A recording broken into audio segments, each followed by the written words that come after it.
shoulders, knocking out the competition. The kick-ass podcast that make you want to listen. The place where boxing fans and fighters rejoice. Thumbs up for Richie, you're listening to The Fighter's Voice.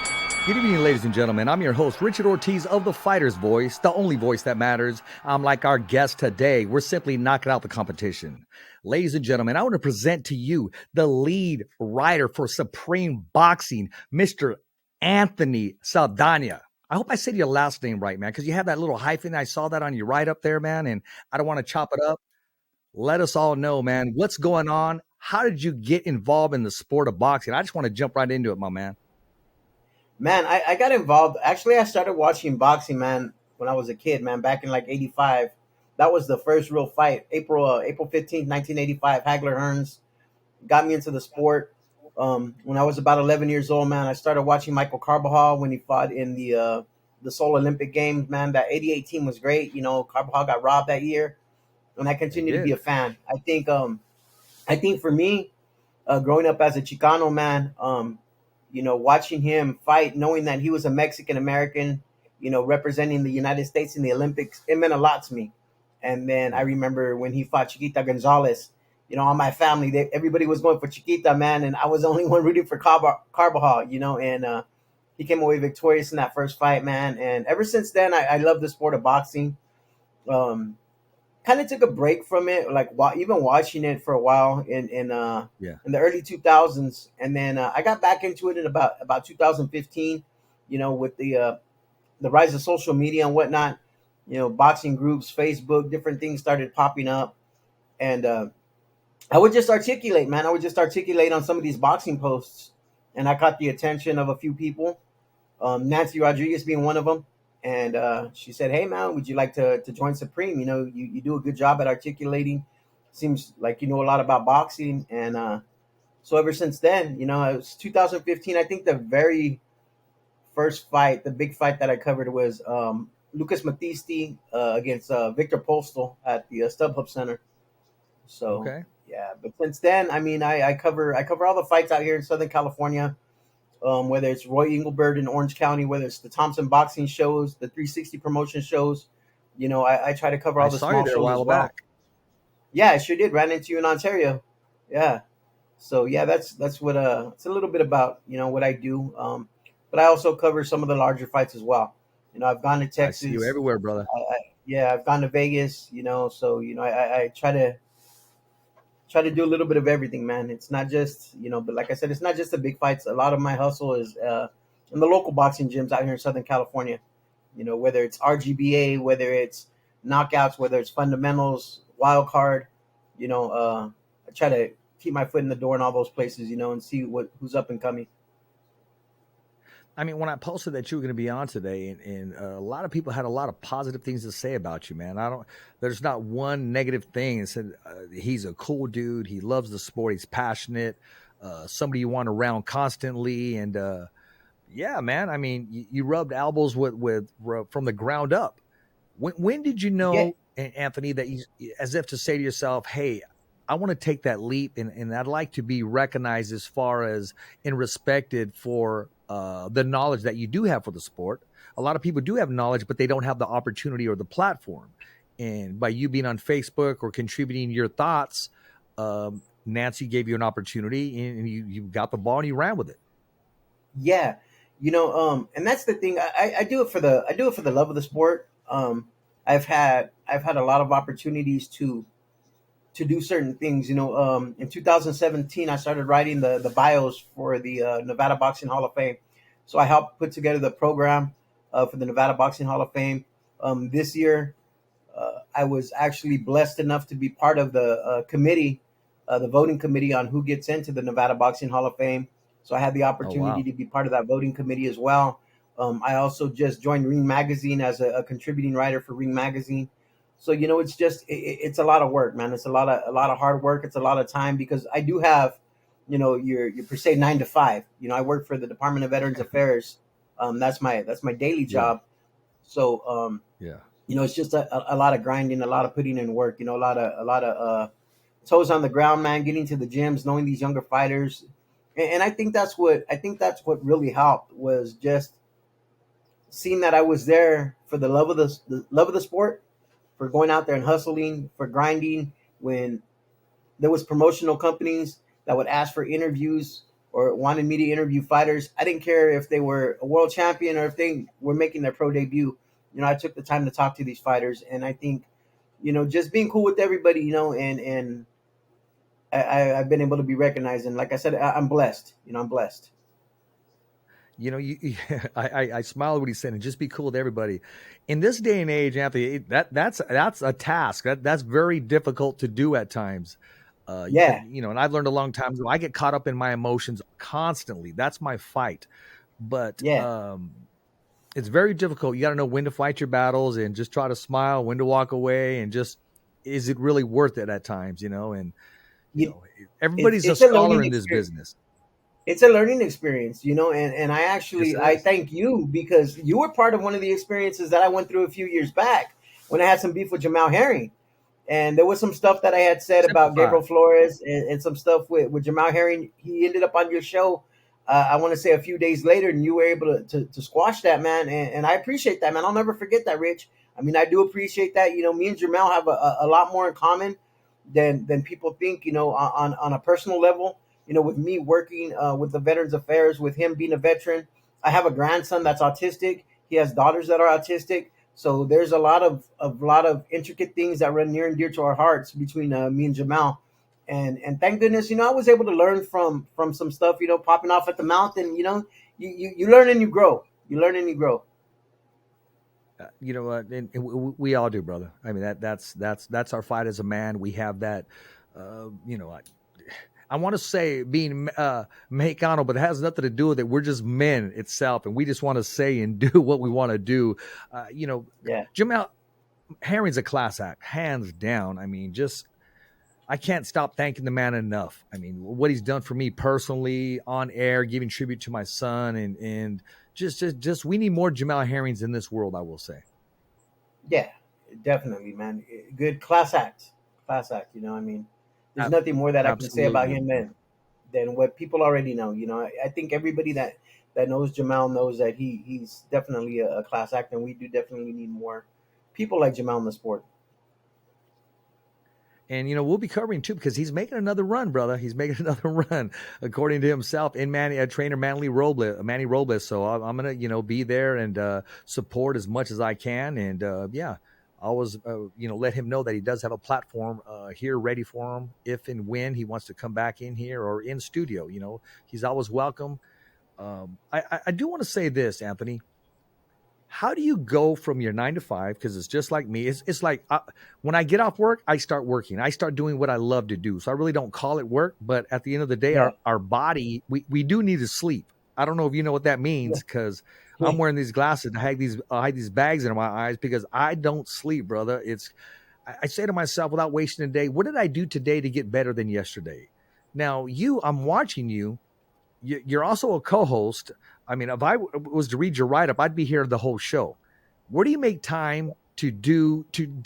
It's like you're getting pulled apart different ways. How do you give everything quality? Because when you're pulled so left to the right, it's hard to keep that quality. But I watch you work, bro, and I respect it, and it's high quality. How do you manage to do so? I think for myself, it had to do a lot with the tragedy of my wife passing. So I actually, my wife died a few years ago from COVID. As you know, she passed away 2 days before Christmas in 2020. So I moved out of my house. My son lives in my house with my grandson and his wife. I ended up getting a condo, and that's what I do to keep my mind occupied. A lot of the times, I come and I grind. I work. I write things up. I help Nancy posting on Supreme. So we're big into the social media with Supreme right now, with the reels and doing stuff. And it's it's just something that I do. Some people maybe might hit the gym for an hour or might go to their kid's soccer game or something. I don't have to worry about that. I don't have to worry about, I got to pick up my kid from school, or I got to take, my son here, my son there, my daughter here, my daughter there, or, I got to run to the grocery store, or I need to do this. It's little time, man. I can make a grocery run and do my shopping in an hour for the month. So, I have I do have ample time to do things. So I mean, I think for me, that's, you know, in a good way per se, for what I do with boxing, it's a good thing, but not for good reasons. You know, I mean, not for the reason of, you know, I'm not where I thought my life would be, but I have Yeah. gratitude, and I think gratitude is more than appreciation or being thankful. I look at what I have, and maybe where my wife would want me to be or continue to do. Yeah. So that's why I do it. Brother, I know that motivation. I know that drive. I also know that hurt, that pain. And sometimes that hurt and pain, brother, turns into anger. I'm speaking for Yeah, me. yeah, Um, I just, if I stop to think about it too much, I'm going to stop breathing. So I continue to move forward. And I just want to yeah, make my son proud. You know, I may not be the best I could be every single day, but I do my best. And I've learned lately to be a forgiving person, because there's some people that I'm like, oh my gosh, I'll just stay away from them. But I'm not going to wrestle with yeah, God, especially when he pushes me yeah, that way, just to see what's going to happen. And, you know, he's been opening doors as well. And, you know, I don't like to use the term hater, because I'm not a hater, but I'll be honest with you, brother. I'm a human being. I get jealous. I'm like, bro, I yeah, bust my butt, and I see this guy shining, or I see this one guy interviewing, and I say, well, when's my turn, or what do I have to do? But I just keep my nose to the floor, stay in my lane, and keep doing what I'm doing, and wait on yeah, God, and stay motivated, man. You know, it's nowadays it's tough to continue to be motivated. But when I see people like my buddy Lukey, and see him starting to prosper and start doing the things that he loves to do, and you know, I can call him all the time, and he's always going to keep it 100 with me, and I appreciate that. It's yeah, I got a small circle, bro, but I take advantage of those that are included in that small circle, and they keep me going, they keep me motivated.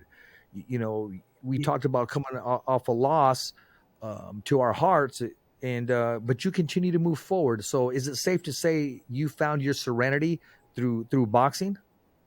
Yeah, through boxing, and you know, I think, you know, with my boxing family, you know, they've been there, they've been supportive, they've helped me out through my down times, they've been very understanding, and you know, it's, I'd say, you know, for the most part, it's a lot of the boxing community, but at the same time, I do have, like you said, a tight knit circle. I consider Lukey my brother, man. Lukey stayed at my house and slept on my couch numerous times, man. Every time he's in LA, me and Lukey link up. I mean, he's a solid person.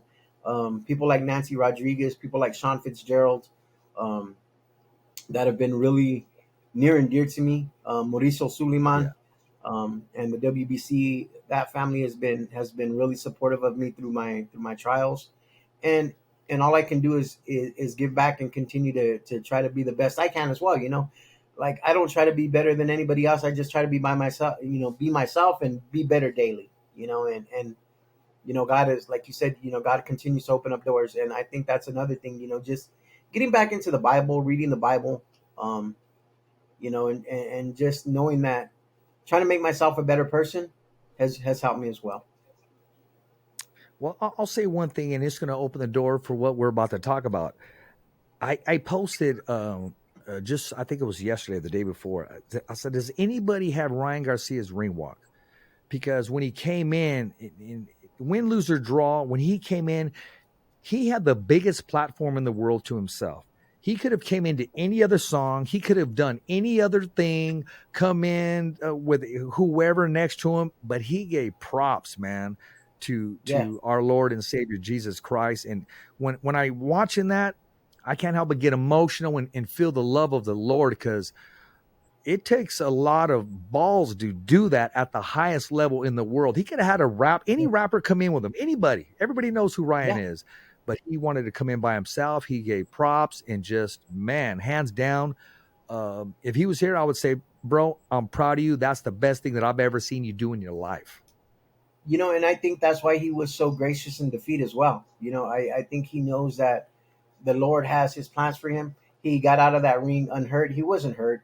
You know, as far as, like, he was able to walk out of the ring. When I say he wasn't hurt, you know, Yeah, he wasn't hurt. He's going to be able to fight. He's going to live to fight another day, and all that's yeah, because of the grace of God. Because as you see, I mean, there's fighters that have lost their lives in that ring, and I think that sometimes we don't understand that, that they're doing it for our entertainment. We have so many people that can sit here and nitpick or complain about fights that aren't happening or that are happening or whatnot, but at the end of the day, it is prize fighting, and at the end of the day, they are putting their lives on the line for our entertainment. So, Exactly. you know, Ryan did a great thing, and I'm really proud of Ryan for doing that. For giving props to the Lord on that platform. Exactly. Well, let's talk about that whole fight week, man. You were there, you were covering it. What was the energy like, man? And what was it like being around the who's who of boxing? So here's the thing with that. Let's shut my phone off. Um, Shoot, you can take it the live right thing, now on the show, brother. yeah, man. So I think it was definitely a different boxing crowd. Yeah. It was more of a social media crowd type. Yes, there was some big names. Okay. Of course, there was some big people there at the fights. A lot of entertainers, a lot of rappers, a lot of athletes, star athletes were there in the crowd Yeah. that night. And I think for me, and I've caught a little heat about saying this. For me, it's the biggest fight that we got, and I think that's why we were so happy, because they're two very young, entertaining fighters that put their undefeated record on the line, and I give them props for that. Yeah. But at the same time, for somebody like myself who is a boxing purist, it wasn't a super fight. It wasn't a Hagler moving up in weight. Excuse me, a Hearns moving up Yeah. in weight to fight Hagler, or a Roberto Duran moving up from 35 to welterweight to fight a Sugar Ray Leonard. It wasn't Yep. former world champions. A former world champion fighting a current world champion, or two current world champions. Unifying the titles. So it wasn't quite what I would consider a super fight, but that doesn't mean at all or any way that it wasn't a huge fight. I think the numbers came out today, and it did like 1.4 million pay-per-view sales, and Yeah. it's going to be like the fifth largest grossing gate in the history of boxing. So that's huge. That's huge because if you take a look at the past 23 years, there's only been, I want to say, four names that have sold more than 1 million pay-per-views, and that's Manny Pacquiao, Oscar De La Hoya, Canelo Alvarez, and of course Floyd Mayweather. Now, if you look at the other people that were involved, you're gonna, oh well, Connor did it, oh well, so and so did it, oh well, Cotto did it. Yeah, but you got to look at their dance partner. Who is their dance partner? Cotto's dance partner was Floyd, or Cotto's dance partner was Canelo when they sold over 1 million. So I'm looking at the name itself, the draw, the A side itself, and there was only four of Yeah. them. I think you may have had one in the early 2000s with Tyson, but besides that, you don't have people selling the number of pay-per-views that were sold in the early 2000s, and I think a lot of it has to do with the streaming platforms and the piracy of the availability of the piracy, and how easy it is for somebody to grab a Fire Stick and stream it for free. You know, Well, it's funny you say that, and you took it back to Mike Tyson. You got to remember who also changed the sport of boxing, as you know, back in the day. I'm going to bring up two names for you. Sugar Ray Leonard. He was the author of the catch weight. He had conditions. He was always the A side. He was always okay yeah, on my condition. Only if this happens. With Tommy Hearns and the catch weight. That's why they invented the 168, because when he fought Donnie DeLon, he had Donnie DeLon. You got to remember, come down. He didn't come in at 175 pounds, which was a light heavyweight. He had DeLon come down. I believe the catch weight was, it might have been 168 at that time. So they invented that weight. I remember Tommy Hearns fought James Kitchen at 168 yeah, pounds. And do you remember boxing used to take place on weekdays, bro? Do you remember those back in the day? yeah.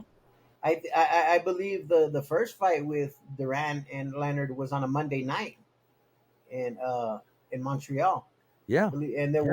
was quite a few Monday night fights. I remember, I don't remember personally, but watching, going back and watching some of Muhammad Ali fights, Okay, so we were talking about Tommy Hearns, Donnie Lalonde, and you were saying some fights taking place on the weekday. You mentioned Muhammad Ali. I remember Tommy Hearns fought James Kitchen, and then that Monday, I believe Sugar Ray Leonard fought Donnie Lalonde, or a Tuesday. I remember he tried to become the first fighter to win 5 bouts, and he tried. Sugar Ray tried to beat Tommy Hearns to that record, but Tommy Hearns was able to succeed, and later on, he was the first man to win 4 by knocking out Juan Rodon, who was a very tough customer.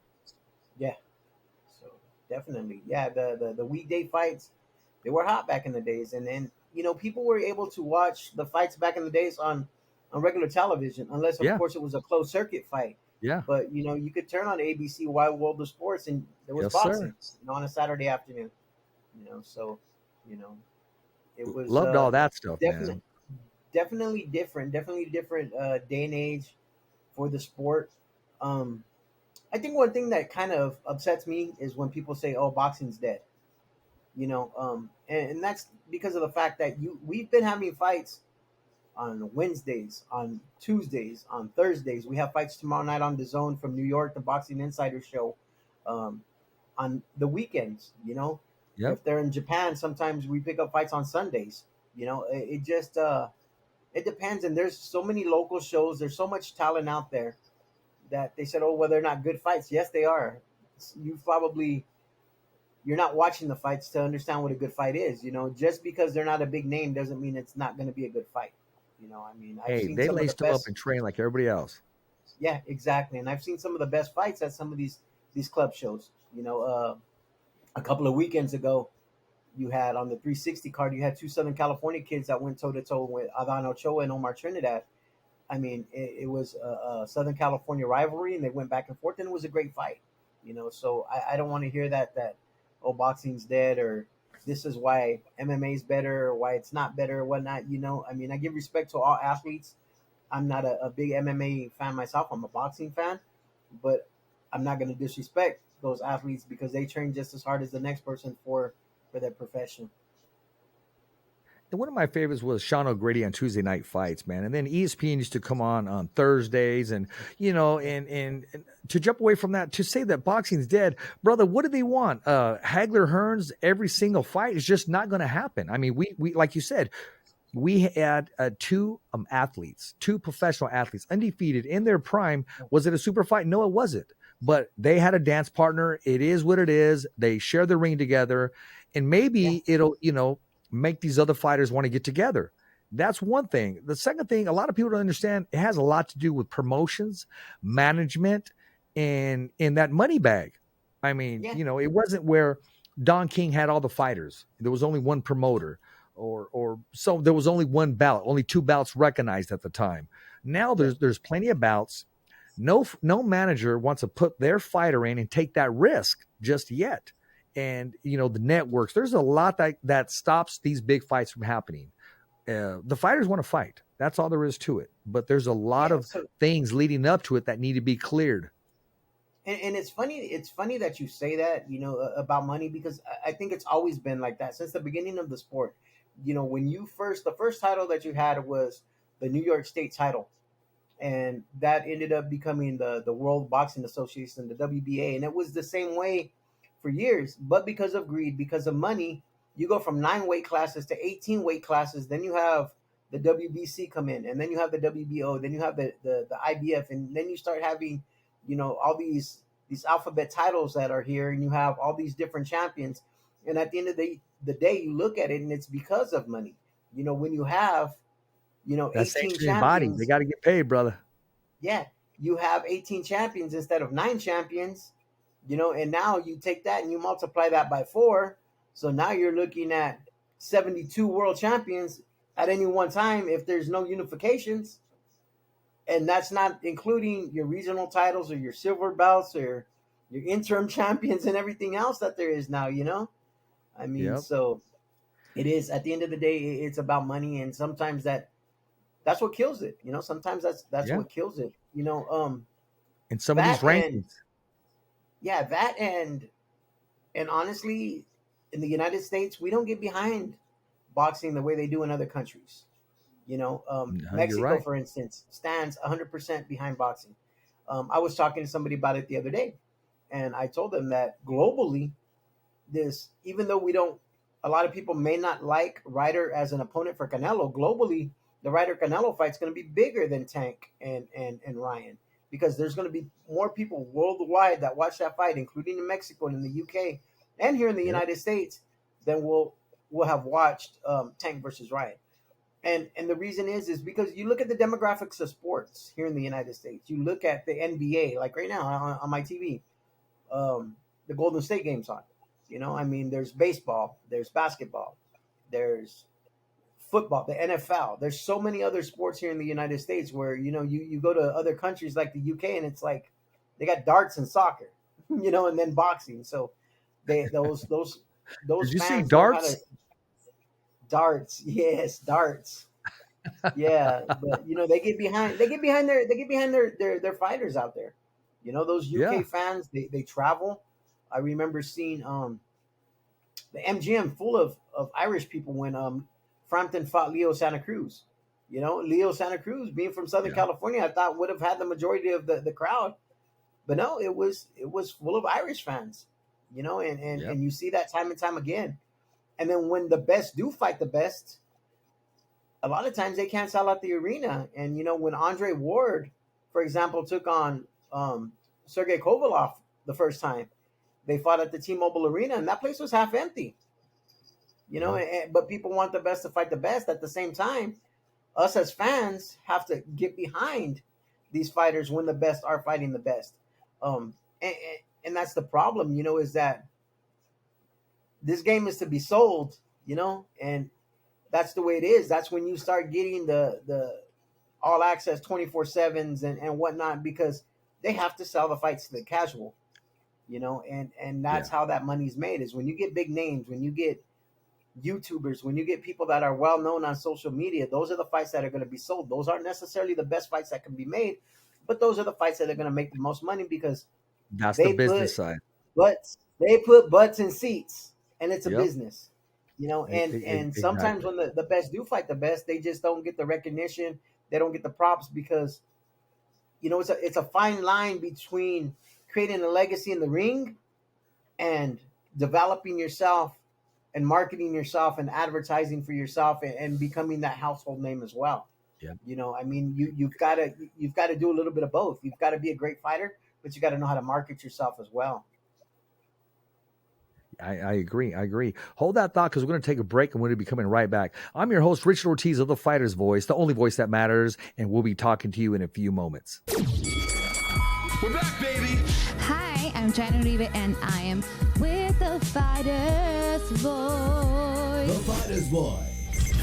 Good evening, ladies and gentlemen. I'm your host, Richard Ortiz of The Fighter's Voice, the only voice that matters. And I want to give everybody the opportunity to come on the Fighter's Voice team. If you're a sponsor and you want to be sponsored, or you want to sponsor the show, get a hold of us, message me, inbox me, or make sure you subscribe to our channel, www.youtube.com/The Fighter's Voice. Remember, every fighter has a voice, and so do you. And if you just join us right now, we have our guest, the one, the only, the lead writer, the man making it happen, who found his serenity through boxing. Ladies and gentlemen, I want to call him Mr. Anthony. He's like Prince, man. You don't even want to give him a last name. Just call him Mr. Anthony, because everybody knows who you are in the boxing industry, man. Man, I appreciate that, man. I really do. I appreciate that, Rich. You know, a lot of people reaching out, especially on Twitter, because Twitter's where it's at, because you get that one-on-one messaging, and a lot of people are saying, man, this guy's a nice guy. I see him all the time, and, you know, et cetera, et cetera. And I was getting personal messages, ask him this question, that question. And I just said, hey, just tune in. And when we go on YouTube, ask him yourself. And, you know, he'll address those questions as well and give you the proper answer. Oh, definitely. You know, I have nothing to hide. And if I can help anybody out, man, I will. And that's the thing about me. When I talk about being a fan, first and foremost, I'm a fan of the sport. So I want to see the sport grow. And the only way that we can grow this sport is if we work with each other and we build each other's platform. If I can help you out and help build your platform, I will. Because you know what? You're gonna have access to fighters that maybe I don't. You know, maybe one day I may need you to go to Kalinga and interview, or Avenel and interview Jose Ramirez. Or I may need something from the Haro brothers in Fresno or say, hey, Rich, man, here's, Shout out to here's the a Haro couple hundred. brothers right here. Yeah, shout out to the Haro brothers, or Yes, hey, can you go to the Bay Area, or can you cover this, or hey, I need some content from Stockton. Gabe Flores is back with Top Rank, and I need you to go to cover his show, or I need some content from you.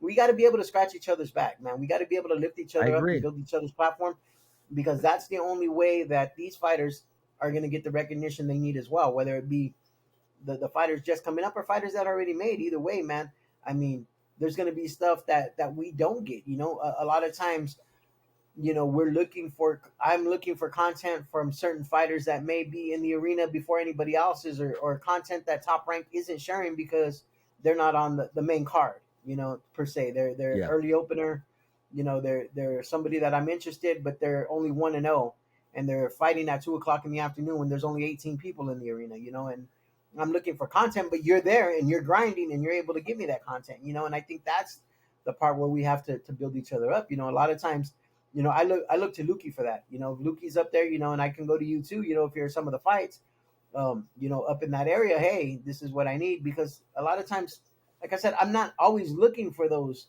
big those bigger fighters. I'm looking for these younger fighters that are developing and trying to figure out what their ceiling is going to be, how popular they're going to be, or what type of help they're going to need to develop, as far as marketing, as far as advertising, as far as, you know, things like that. Me helping them with social media or whatnot. It's just about building the sport. You have to build the sport. So Putting those boots on, man, and grinding, man. Like, I have a question for you, man. What advice do you have to someone that says, hey, I want to start a media outlet? Where do I start? What do I come up with a name? Do I come up with a logo? I'm a fan of the sport. Where do I start? I would say first and foremost, it's going to probably take a little money, because you're going to need to develop a website. One of the main things that, especially, it depends what you're looking for, or what you're looking for out of the sport. If you're just there to report about the sport, I mean, it's getting out there, it's developing your social media, but first and foremost, you got to get that website going. Get that website going. Put yourself out there. Shake the hands, man. Rub the elbows with these guys, and just talk to these younger fighters. Let them know, hey, I'm coming up just like you guys. Can I get some interviews, man? Can I take your picture? Can I put you on my platform? Because I guarantee you, man, those guys aren't ever gonna forget that. These young guys, because No. not all of them are Yep. not all of them are gonna be world champions, but then again, some of them may just be world champions. I remember Yep. interviewing kids like Diego Pacheco, you know, um, that made it up through the ranks. I remember Danny Roman. Danny Roman fought most of his fights at the Thompson cards. Then he went on the road. Yeah, He got a great guy. showbox card. Got a showbox card, made the Yeah. most of it, won it, went to Japan, became a road warrior, was the first fighter signed with DAZN. Very first fighter signed with DAZN. It was him and Jesse Vargas that were signed with DAZN, and he made his first title defense in Chicago against Gavin O'Donnell. And and those fighters remember you. They remember that, hey, man, they were there when nobody else was. And the promoters will remember that too. If you call up the promoters, you call up their PR people and say, hey, man, do you have any fighters that you might want me to put a little bit of light on? Do you have anybody, that you may want me to push a little bit? And they remember that, man. They remember that. It just can't be, hey, Canelo's fighting, can I get into the fight for a free ticket? And I think that's the wrong route that sometimes, I think, especially these fly-by-night media companies that come in, these young guys that come in, they don't grind. They don't put in the work. They don't put in the money that it takes to sacrifice. They don't understand it. They think it's going to be easy. They think it's going to be a free ticket. And they feel that, oh, well, I'm going to go in there and I'm going to take my selfies. I'm going to drink my beer. I'm going to do whatever because I got in. Like, that's the quickest way to get your ass blackballed from the sport. It really is. So my suggestion would be just grind, wait it out, be patient, and understand there's not a lot of money in the sport of boxing. This isn't the place to come to get rich, because I mean, not even fighters make a lot of money. I'd say probably 85% of the fighters got second jobs, just like Rich and I. I mean, when they're out there grinding, Yep. they're working, they're construction, Dow Taco, wherever they may be, but they're out. A lot of them are You know, when they say a fighter's hungry, a lot of them are literally hungry. They're fighting for that next Yep. paycheck to feed themselves, feed their family, and put food on the table, man. Um, a lot of people don't know that fighters, the minimum wage for fighters when they first start is $100 a round. So you got to understand, if they're only fighting a 4-rounder and they don't have people backing them up, they don't have sponsors, they don't have people helping them. That's a check for $400, and they're still paying for medicals, they're still paying for their nutrition, they're paying their trainer, and their manager's taking a cut.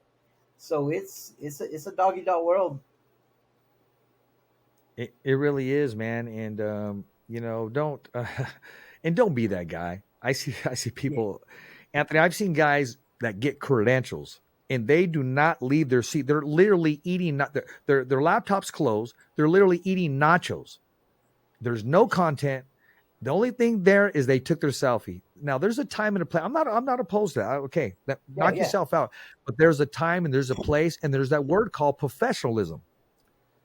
Exactly. Yeah. I have, and you know, Rich, man, I have probably more selfies than anybody else, you know, or just as many as the next guy. But like you said, there's a time and place for it. It's not when I'm credentialed. It's when I'm at a gym. It's when I'm actually out there putting in work on my own.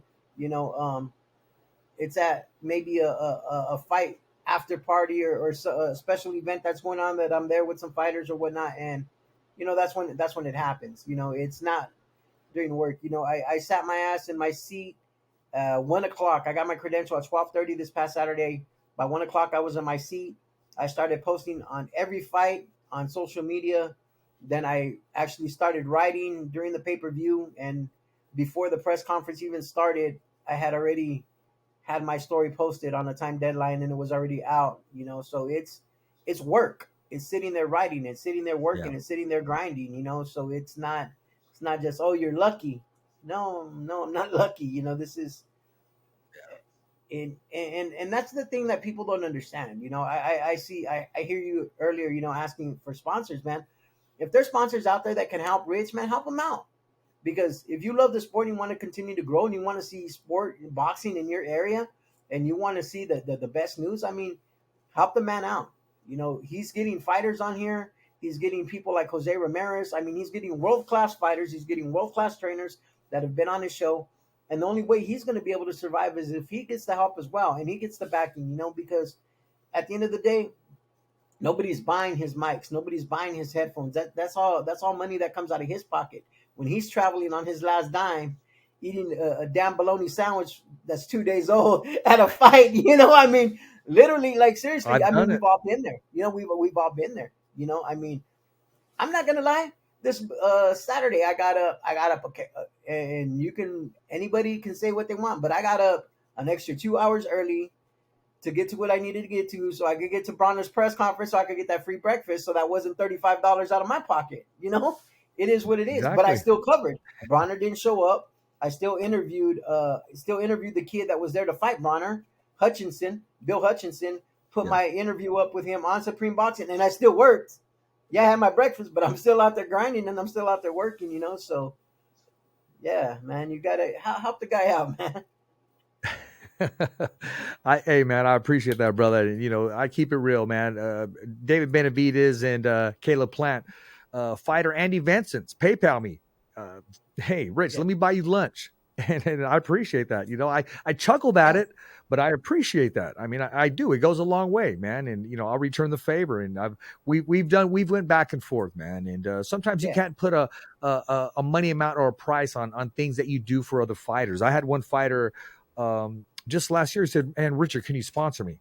Bro, please sponsor me." He was very, you know, he tried to persuade me to do so. And I said, "Brother, check this out. I've had you on the show. You being on the show, you picked up 3 sponsors. So I guess I did sponsor you already. I mean, I wish I can do that." And what I do is I like to give back to the amateurs, you know, the tournaments and stuff. And all I said is, hey, do your best out there. You don't got to give me a shout out or any of that stuff. It's not much, but it's what I can contribute. And there's certain amateurs that to this day I continue to support. Because I know what it's like going to those tournaments. I know what it's like, you know, your family. You got to stay. You got to be comfortable. And the fighter needs his rest, a peaceful mind. And those are what I like to give back. And, you know, every now and then, you know, got to speak to me and I'll do what I need to do to help some people, man. No, and I think that's what we all got to do. You know, sometimes it's just I think we know who has the best interest in us and who has the best interest in themselves and that are really trying and that aren't just Yeah. trying to, just trying to take advantage of a situation, or try to play you for a fool. You know what I mean? Because there are people that will. They'll take, you give them an inch and they'll take a foot, man, and they'll take as they'll try to bleed the turnip dry. And sad that there's people like that. But I mean, at the end of the day, we can just do what we can. We can just contribute. We can just do what we can. You know. Exactly, man. And just I stay in my lane. I continue to grind and do what I love and do the best that I can, and no harm, no foul. And I always tell people when I'll tell you a story. This was a long time ago. A buddy of mine, and I'll go ahead and say his name, Mark Davis, a photographer. Back in the day, we had an outlet. It was called The Sweet Science versus the Cage. And then I would end everything, and it's a wrap, so forth. And I would say to Mark Davis behind camera, I would always give him props. So after the interviews and stuff, I'd be looking at it. And he would go over my shoulder. He goes, "You like looking at yourself, huh?" And joking. I said, "Bro, is that what you see?" He goes, "I always see you do that." I said, "Bro, I see 5 mistakes that I made." I go, "I'm correcting my mistakes. And I'm looking at it. Or I should have said this, or I should have said that." When I had a radio show, I'd go back, come to Madera. I'd have my beer, and I kid you not. I mean, I'll get down with them like everybody else, but that beer would last me close to like 45 minutes, man, because I'm constantly listening to the show, and I'm thinking, "Oh my gosh, I made a mistake. I should have said this, or why didn't I say that?" But yet, somebody who sees you, they think you're an ego guy. And I always tell Yeah. people, get the camera off, put it on the brand, and when you mature from that, you're going to grow because your heart is behind it, and you're giving the best you can, man. But you can't please everybody. Everybody's always going to say something, man. Nobody has the perfect look, the perfect voice, or the perfect swag. I just do what I do the best that I can. I encourage other people to continue to do the same, and I'm happy for everybody, man. I mean, shout out to my buddy Lalo, man. This dude's always grinding. He always treats me 100%. Lukey's another one, man, and Ali Setback. I call him the GOAT, man. I mean, I Yeah. needed a ride. He gave me a ride, gave me an interview, gave me the nickname, the only voice. I just put a little stamp on it, and I said the only voice that matters. So he always gives us props. He always shows some love, man. And I like to do the same whenever I see some people out there. I mean, Michelle Phelps, man. I mean, she's now went from her own brand to network TV, man. I mean, that didn't come overnight. I mean, she's out there grinding. She's out there putting in the work. I'm not going to hate on her. I'm going to support her, man. And she's just not beautiful. She's very talented, and she gets out there and she grinds, man. Makes it happen. And yourself, you're always out there, man. It's like that pen doesn't leave your hand. That I'll be talking to you, and you're multitasking, and then you go, "Oh, okay, Rick, what was that?" And then because you're grinding, you're working, and I never understood it when people would say, like a baseball player, Nomar Garcia Parra, came to Fresno, and he's up there, and he's taking his cuts, he's warming up, and I'm standing about 5 feet from him, and I'm trying to get his attention. And he ignores me. No. He wasn't ignoring me, bro. He's trying to work. That's his job. That's his craft. He can't break concentration to look at me and say, "Hey, how's it going?" He's a professional. He's warming up. So I didn't get it until that day. And I was like, "Oh my gosh, I'm interrupting him." It's like me trying to warm up. And if I was a fighter or something, somebody's trying to get my attention, and I'm focused. So when I see these people out there grinding, it's not that they're shining me on. They're beelining. They need to get from A to B. There's deadlines. There's a lot of things that go behind it. And like you said, it might have been just like you. He's trying to get there before they stop serving breakfast, my man. Let's keep it 100. There you go. Yeah. Exactly. There's a grind out there. I support everybody's grind, and I'm a fan of everybody's grind. Yeah.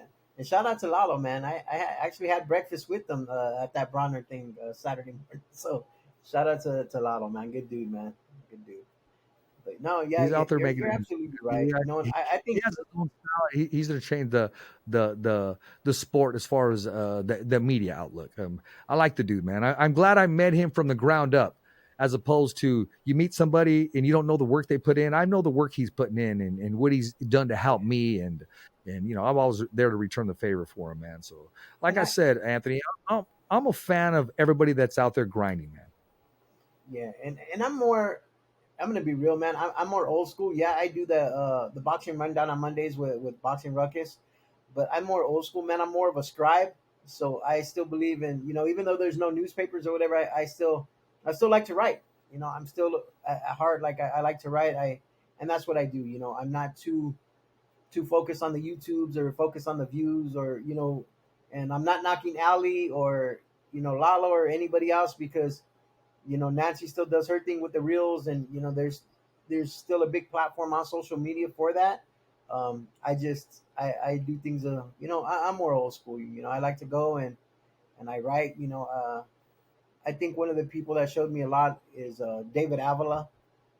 David Avila is a writer from out here in the Inland Empire. Older guy, been around a long time. Him and Gail Lynn Falkenhalt from San Diego, both great scribes, man. And they really showed me a lot in writing and how to write, because I didn't go to school, man. I didn't go to college. This is not what I do. It's not my profession.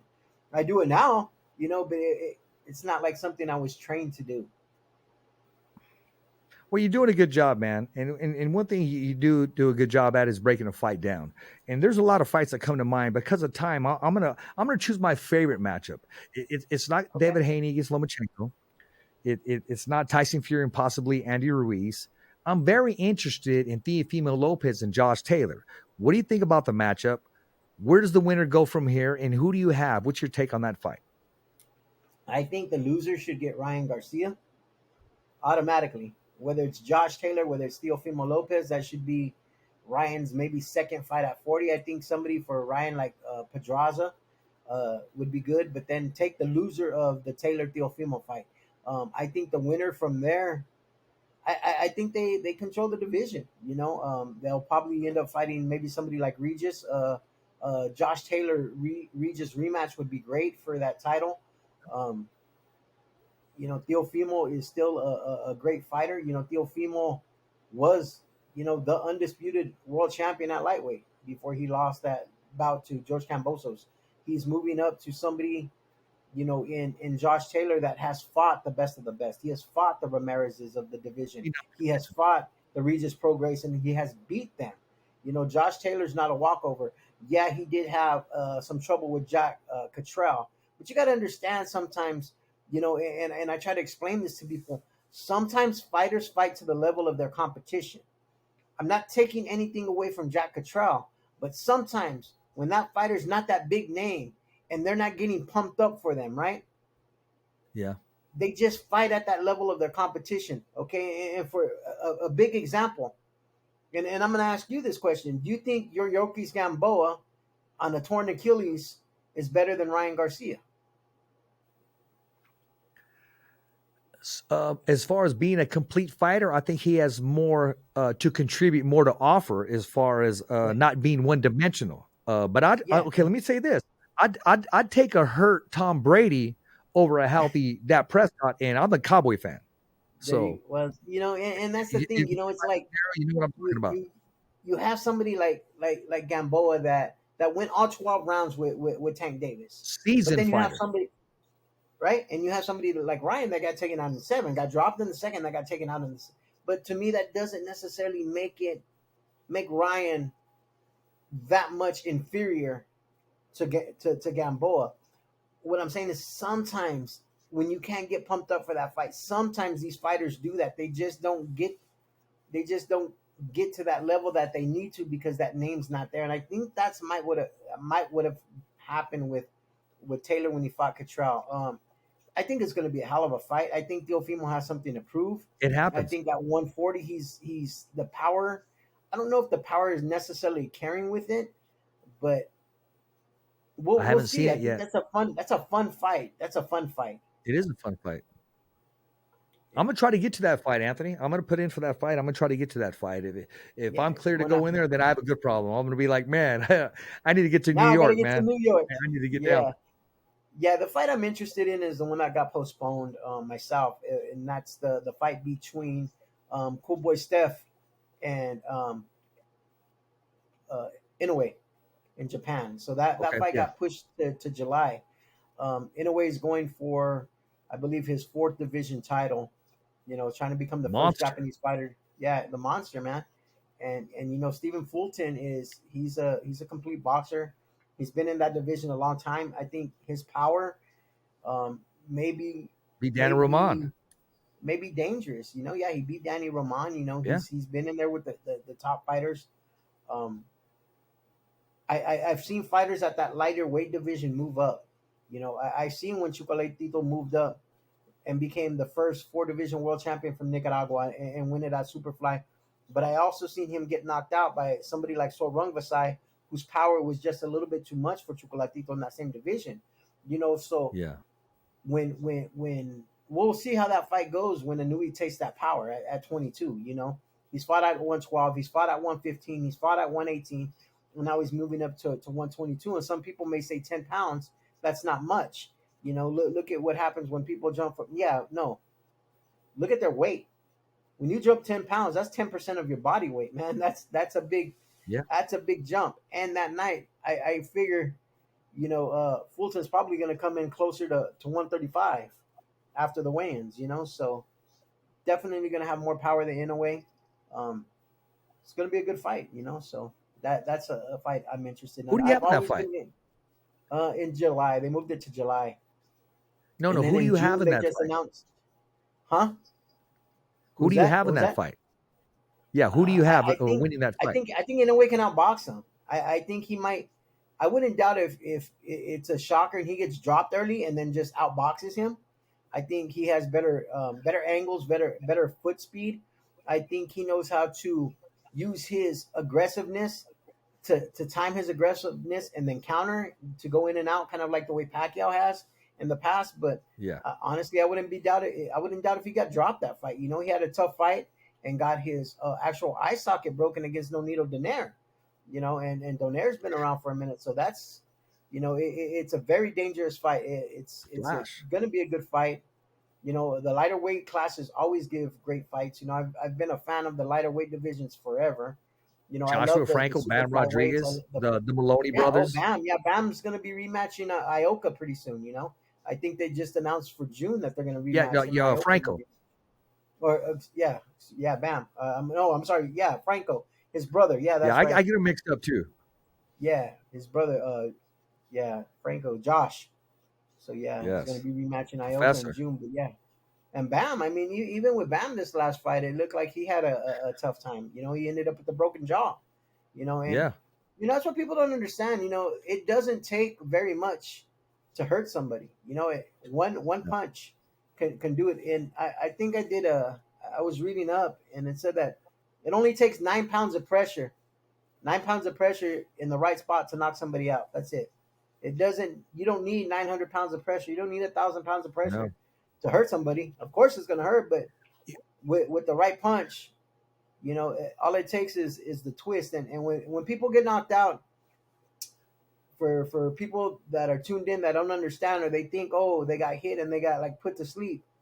What it is just the twist of a neck, and it pinches that nerve in the back of your neck. And once that nerve pinches, right, it stops the oxygen to your brain. You go to sleep, and that's how you get knocked out. And sometimes you got to remember the recover human from it, sometimes skull you can't. and the human jaw is not equipped to take knuckle to this. It's not. No, It wasn't exactly. made for that. No, it definitely wasn't, man.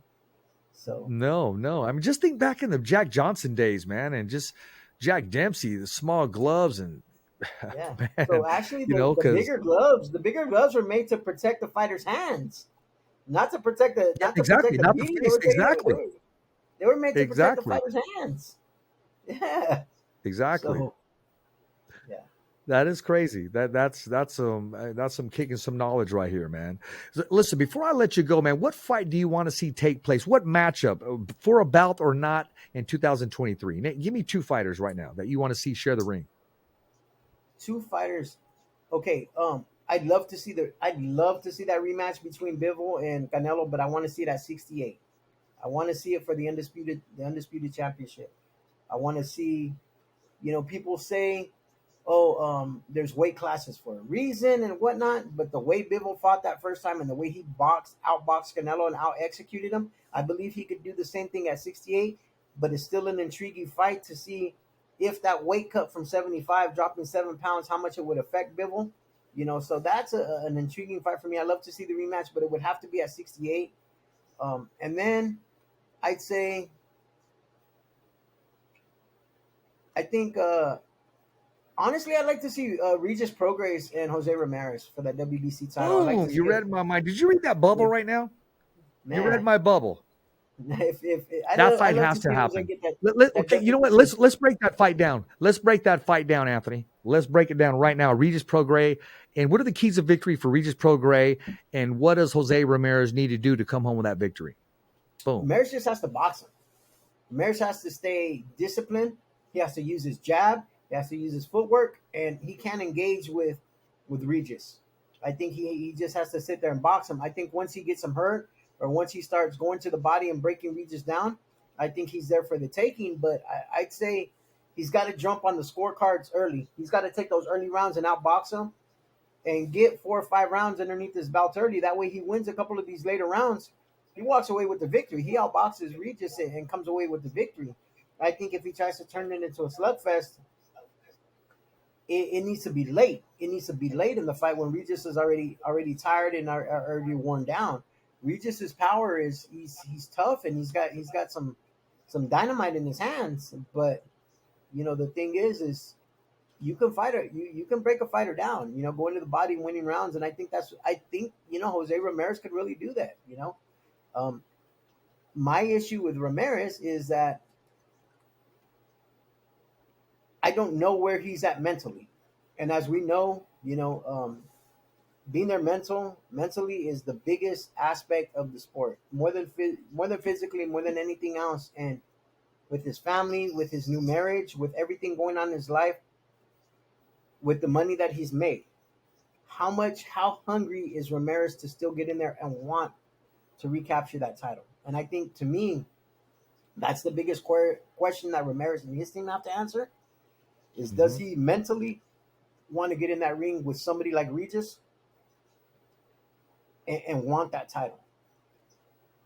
Because if he does, I think he can beat him. Ramirez is a pressure fighter, so I can't really.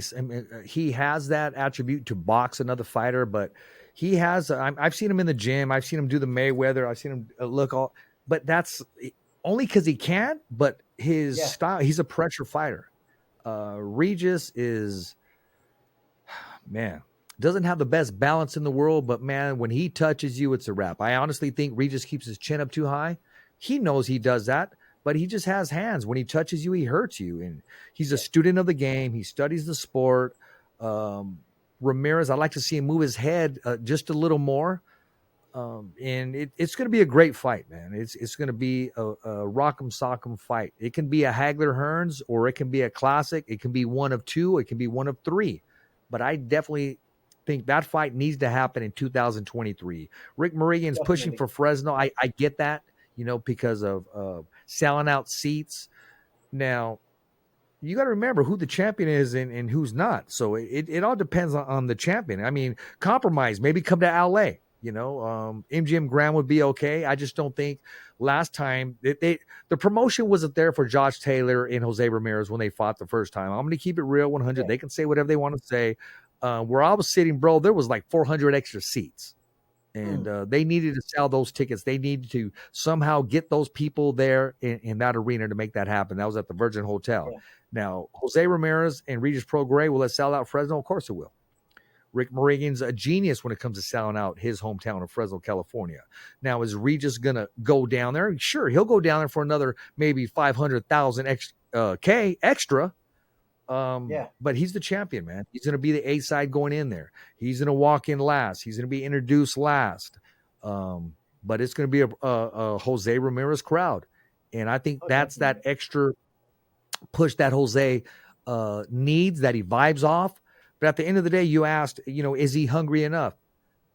According to him, I talked to him and he said he is. So I'm going to take the man on his word, but there's only one way to find out, man. And that fight needs to happen. I told him, I kept it real with him.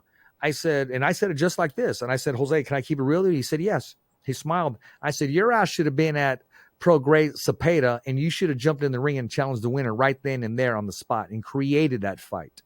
He didn't say too much because I'm not, one to always say that, but I'm going to speak my mind only because I love Jose. I love what he's doing for the community. You talk about a man being stretched in many.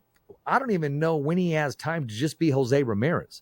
If he's not giving back money or the church, or if he's not making an appearance because his manager has him going everywhere, or if he's not training, I don't know when he has a chance, Anthony, to just be a regular person. That doesn't exist with him.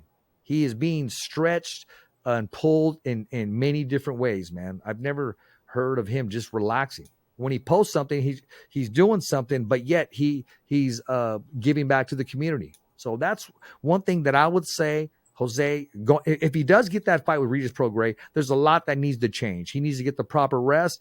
Don't pull him a million ways.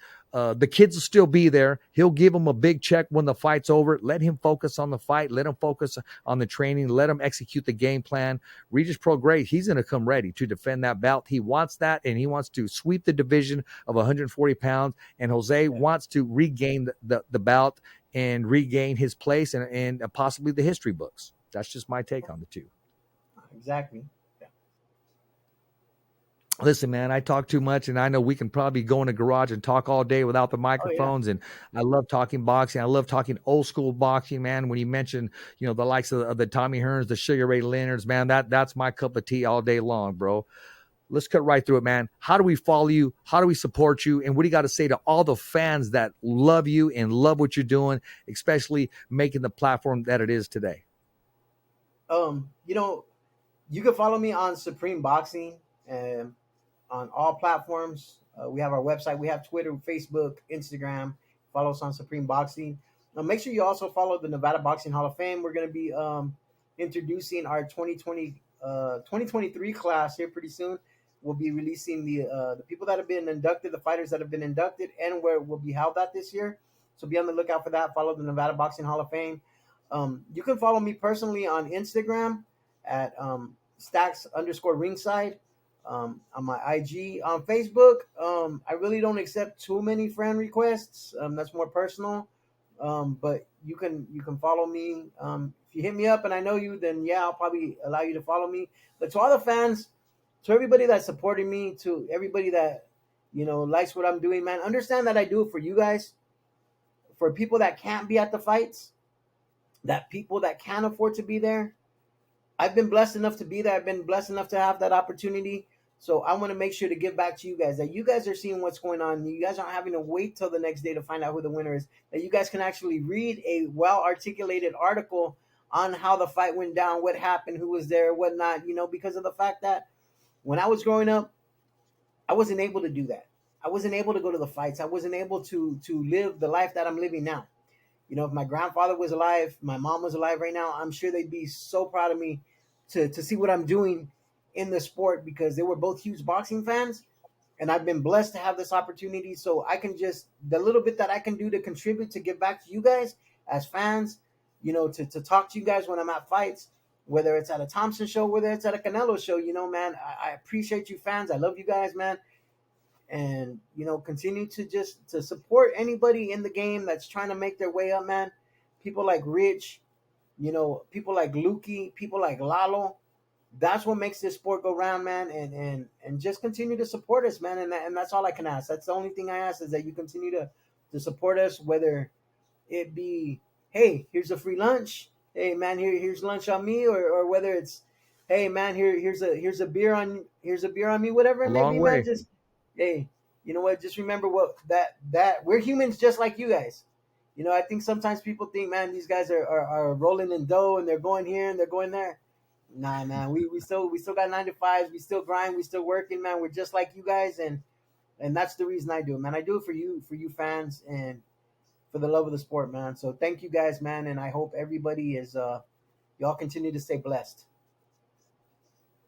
Hey, man, I appreciate you taking the time, ladies and gentlemen. Make sure you follow Anthony, man, and he has it going on with the Supreme Boxing, that platform. He's taking it to another level, man, and I appreciate you coming on the show, bro. I really do, man. And you spoke from the heart, and you've always been a warm person. And, I know we've never really had time to really sit back and have a cold one, man, but we're going to make it a point, man, to sit down and just talk boxing. And, I got to have you back on the show, man. I want to get your take leading up to a Definitely. fight, and then on your take after the fight, just like you did today. And especially if you're You covering it, know, I always like to get your energy and what it felt like.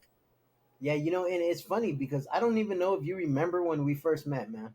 And we've met probably I'd say about 6, 7 years ago in Ontario, and you were emceeing an award show for LATV. And I was there with Danny Roman and Joseph Landeros, and you were the MC at, I want to say it was at Leo's, at the last round bar that we had it at, and you were the Fernando, MC there, yeah, and you were the MC there. And I remember we had Joel Cholo, rest in peace as well. Fernando Parmore, rest in yeah, peace, and yeah. Joel Cholo was there. He was the comic there that night, and yeah, man, that's where I remember you from. I remember you were there. That's the first time I had met you. That was there at that night, man. So Well, man, I long, hope I long was time ago, man. yeah, I hope I was nice, man. Because when I MC or ring announce, bro, I I'm Hey, just you were in your focused, zone. man. You were doing your thing. I was trying to, man. That was a long time ago, man. I Long time remember ago. that. That was some good times right there. Yeah. So yeah. Right on, All brother. I right, man. appreciate you, Well, bro. I appreciate you as well. I appreciate you giving me your platform and a little bit of your time tonight, man. So thank you so much, Rich. I appreciate it. Hey, man, it's always it's always a blessing for me, man. And like I said, this platform belongs to you. It belongs to everybody out there, the fans, the followers, the supporters, the athletes, and everybody, And I'm your host, Richard Ortiz. I want to thank our guest once again. Make sure you follow him, man. And he shared a little bit of the grind with you guys, and I hope you guys appreciate that, man. Or if not, just hey, rub shoulders with him. Go up to him and tell him, man, I appreciate you keeping it old school, keeping it real. Continue to get those stories on a deadline and making them there for you to read today's news, because he's there at the event. He's not over there reading somebody else's story. He's there out there grinding, man. And make sure you subscribe to the channel, www.youtube.com/thefightersvoice. Remember, every fighter has a voice, and so do you. Best part of the show, it's a wrap. Thumbs up for Richie. Okay, fight fans, it's not goodbye, but until next week. Remember, It's always voiceography at its finest. So on behalf of Richard Ortiz, the special guests, and all the crew, saying hasta luego, babies. And always, thanks for listening.